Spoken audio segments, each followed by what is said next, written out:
Capítulo sexto. Empecé a fijar las sesiones semanales de Catherine a última hora del día, puesto que siempre duraban varias horas. Cuando volvió a la semana siguiente aún tenía el mismo aspecto apacible. Había llamado por teléfono a su padre. Sin darle detalle alguno lo había perdonado, a su modo. Yo nunca la había visto tan serena. Me maravillaba la rapidez de su progreso. Es raro que una paciente con ansiedades y miedos tan crónicos y arraigados mejore de manera tan espectacular. Claro que Catherine no era en absoluto una paciente común, y el rumbo tomado por su terapia era inigualable, desde luego.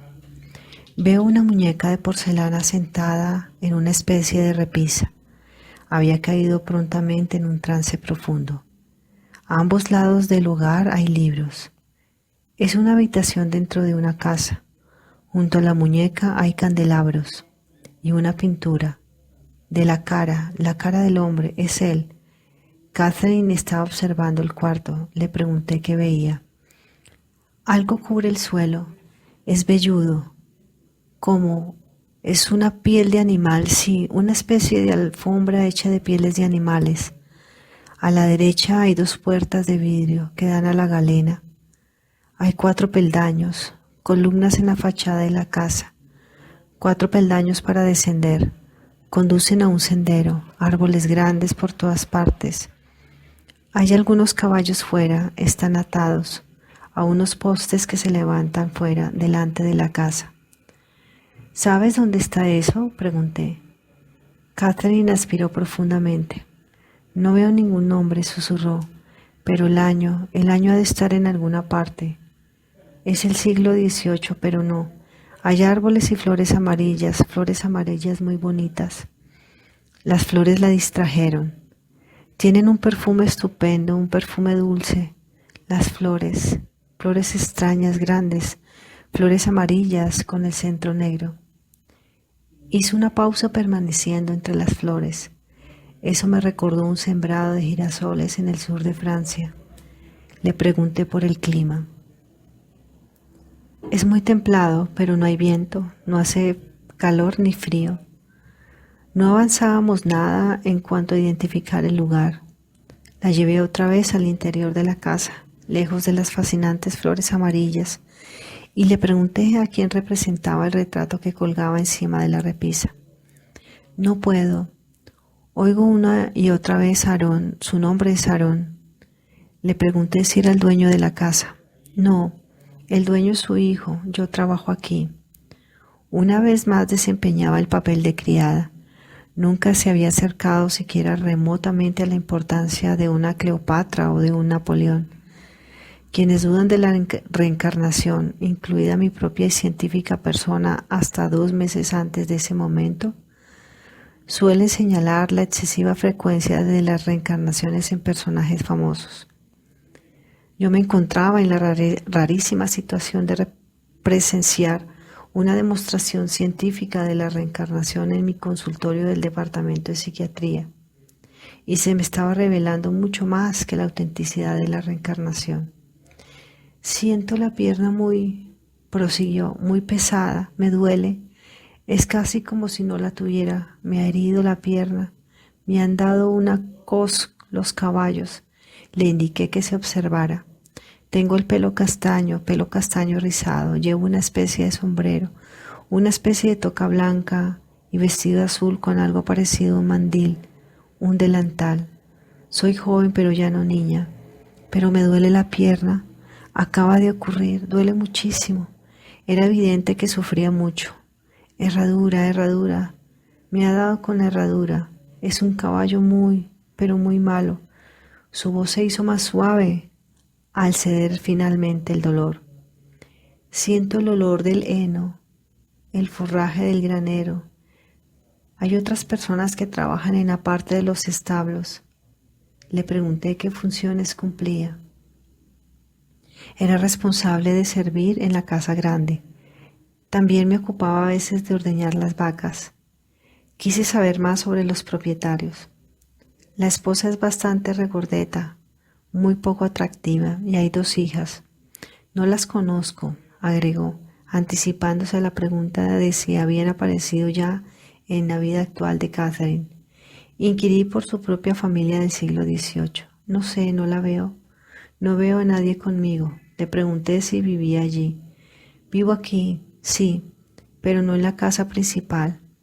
Muy pequeña, la casa que nos han dado. Hay pollos, recogemos los huevos. Son huevos oscuros. Mi casa es muy pequeña y blanca. Una sola habitación. Veo un hombre, vivo con él. Tiene el pelo muy rizado y los ojos azules. Quise saber si estaban casados. No. Según ellos entienden el casamiento, no. ¿Había nacido allí? No. Me trajeron a la finca cuando era muy pequeña. Mi familia era muy pobre. Su compañero no parecía conocido. Le indiqué que avanzara en el tiempo hasta el siguiente acontecimiento importante de esa vida. Veo algo blanco, blanco, con muchas cintas. Ha de ser un sombrero, una especie de toca con plumas y cintas blancas. ¿Quién la lleva? Me interrumpió, haciéndome sentir un poco estúpido. La señora de la casa, desde luego. Se casa una de sus hijas. Toda la finca participa en la celebración. Pregunté si el periódico decía algo sobre la boda. En ese caso le habría pedido que mirara la fecha. No, no creo que aquí haya periódicos. No veo nada parecido. La documentación parecía difícil de conseguir en esa vida. ¿Te ves en esa boda? Quise saber. Ella respondió deprisa en un susurro muy alto. No estamos en la boda. Solo podemos observar a la gente que va y viene. Los sirvientes no podemos asistir. ¿Qué sientes? Odio. ¿Por qué? ¿Acaso te tratan mal? Porque somos pobres, respondió con suavidad, y estamos reducidos a servirlos a ellos, y porque tenemos muy poco, en tanto que ellos tienen mucho. ¿Llegas a salir de esa finca o pasas toda tu vida allí? Respondió con melancolía. Paso toda mi vida allí. Pude percibir su tristeza. Esa vida era a un tiempo difícil y desesperanzada. La hice avanzar hasta el día de su muerte. Veo una casa, estoy tendida en la cama, me dan algo de beber, algo caliente. Tiene olor a menta. Me pesa mucho el pecho, me cuesta respirar. Me duele la espalda y el pecho, un dolor fuerte, cuesta hablar. Respiraba aceleradamente y superficialmente con mucho dolor. Al cabo de algunos minutos de agonía, su cara se ablandó y su cuerpo quedó laxo. La respiración recobró la normalidad. He abandonado mi cuerpo. Su voz era más alta y ronca. Veo una luz maravillosa. Salen a mi encuentro. Vienen a ayudarme. Personas maravillosas. No tienen miedo. Me siento muy liviana. Hubo una pausa larga. ¿Tienes algún pensamiento sobre la vida que acabas de abandonar? Eso es para después. Por el momento solo siento la paz. Es un tiempo de consuelo. La persona debe ser reconfortada, el alma. Aquí el alma encuentra paz. Se dejan todos los dolores físicos atrás. El alma está apacible y serena. Es una sensación maravillosa, maravillosa, como si el sol brillara siempre sobre una. La luz es tan intensa, todo viene de la luz. De esa luz viene la energía. Nuestra alma va inmediatamente hacia allí. Es como una fuerza magnética que nos atrae, es maravillosa. Es como una fuente de poder. Sabe curar. ¿Tiene algún color? ¿Tiene muchos colores? Hice una pausa descansando en la luz. ¿Qué estás experimentando, aventuré? Nada, solo paz. Una está entre sus amigos, todos están allí. Veo a muchas personas, algunas me son familiares, otras no, pero estamos allí esperando. Continuó aguardando en tanto pasaban lentamente los minutos. Decidí acelerar el paso.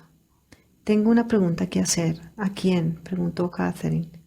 A alguien, a ti o a los maestros, contesté saliéndome por la tangente. Creo que nos ayudará a comprender esto. La pregunta es, ¿elegimos el momento y el modo de nacer y de morir? ¿Podemos elegir nuestra situación? ¿Podemos elegir el momento de nuestro nuevo tránsito? Creo que si comprendiéramos esto, muchos de tus miedos se aliviarían, Catherine.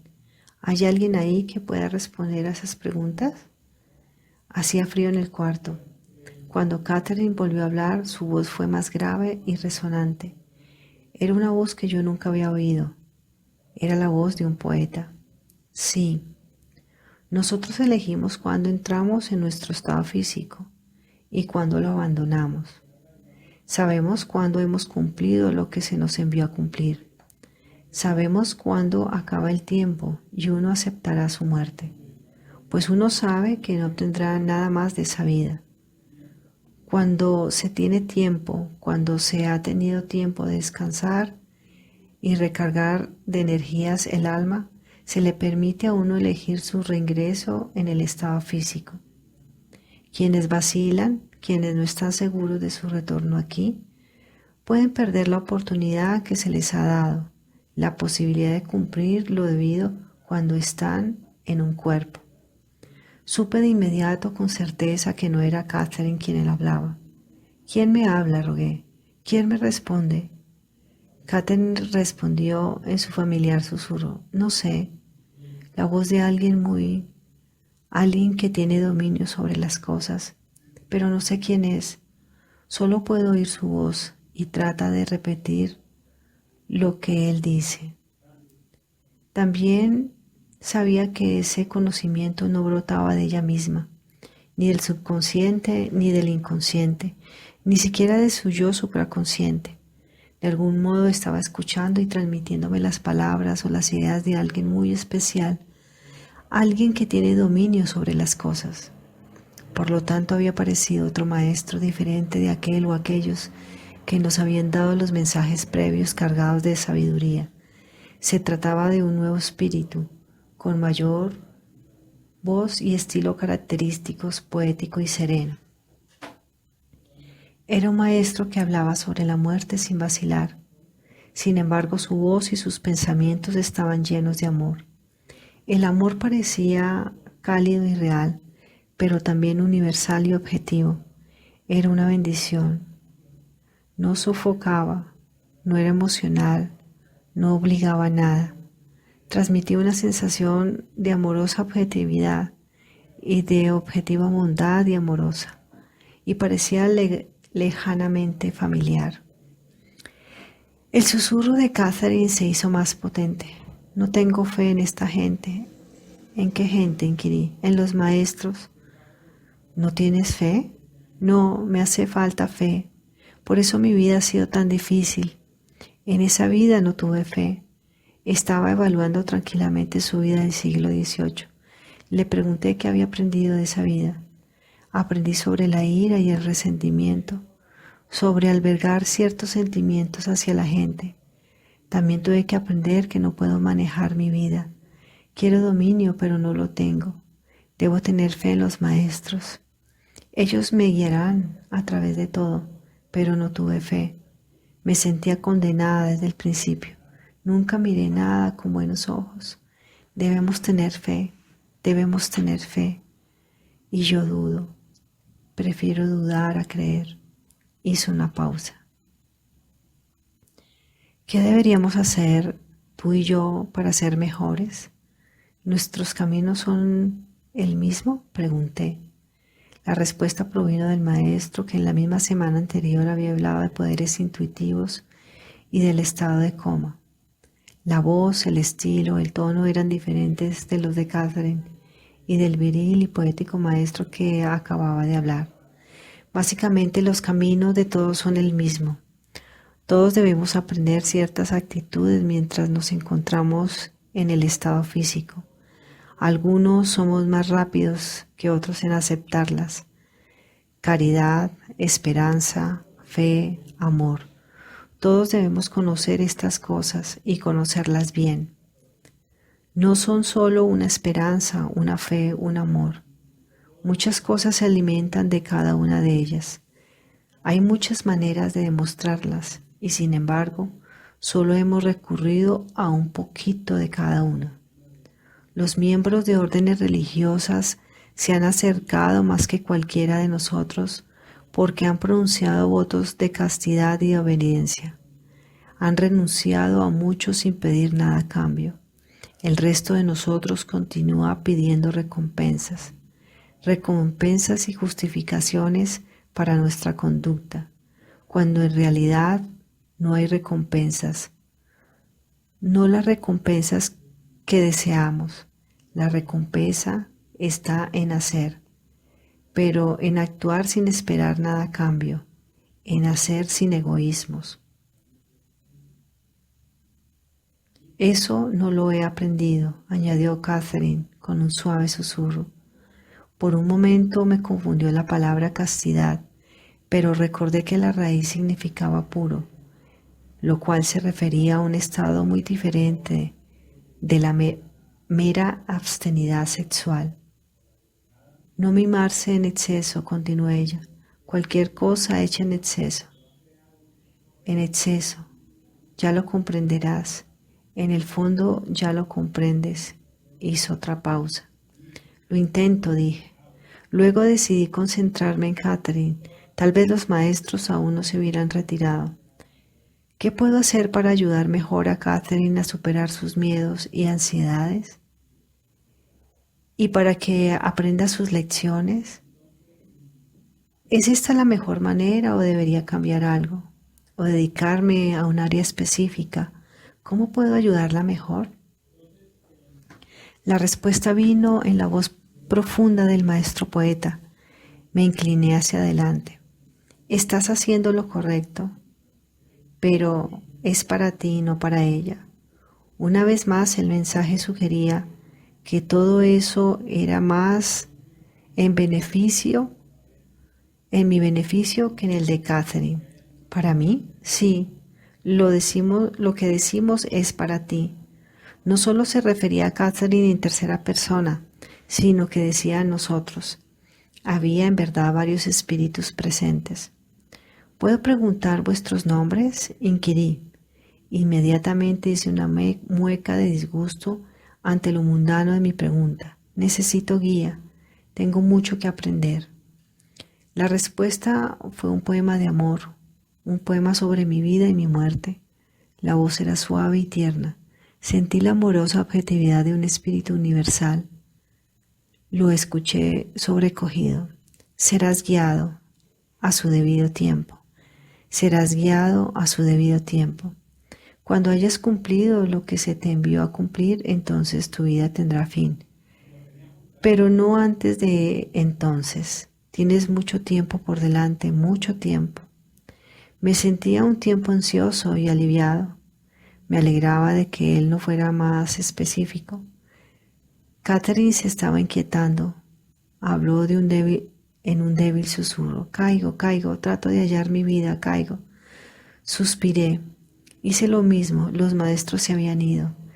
Medité sobre los milagros, mensajes muy personales de fuentes muy espirituales. Las implicaciones eran abrumadoras. La luz después de la muerte y la vida después de la muerte. Nuestra lección del momento de nacer y del momento de morir. La guía segura e infalible de los maestros. Vidas medidas por lecciones aprendidas y tareas completadas, no por años, caridad, esperanza, fe y amor. Hacer sin expectativas de recompensa. Ese conocimiento era para mí, pero ¿con qué finalidad? ¿Qué se me había enviado a cumplir? Los impresionantes mensajes y acontecimientos que se precipitaban sobre mí en el consultorio correspondían a profundos cambios en mi vida personal y familiar. La transformación fue deslizándose gradualmente en mi conciencia. Por ejemplo, un día en que llevaba a mi hijo a un partido de béisbol del colegio, nos vimos atrapados en un enorme atasco de circulación. Siempre me han fastidiado los atascos y en esa ocasión íbamos a perdernos además 1-1 2 innings. Sin embargo, caí en la cuenta de que no estaba fastidiado. No proyectaba la culpa en algún conductor incompetente. Mantenía relajados el cuello y los hombros. No descargaba la irritación contra mi hijo. Pasamos el rato conversando. Comprendí que solo quería pasar una alegre tarde con Johan, presenciando un juego del que ambos disfrutábamos. La meta de la tarde era pasar un rato juntos. Si yo me hubiera molestado y enfurecido, la salida se habría estropeado. Cuando miraba a mis hijos y a mi esposa me preguntaba si habíamos estado juntos anteriormente. ¿Acaso habíamos elegido compartir las pruebas, las tragedias y las alegrías de esta vida? Carecíamos de edad.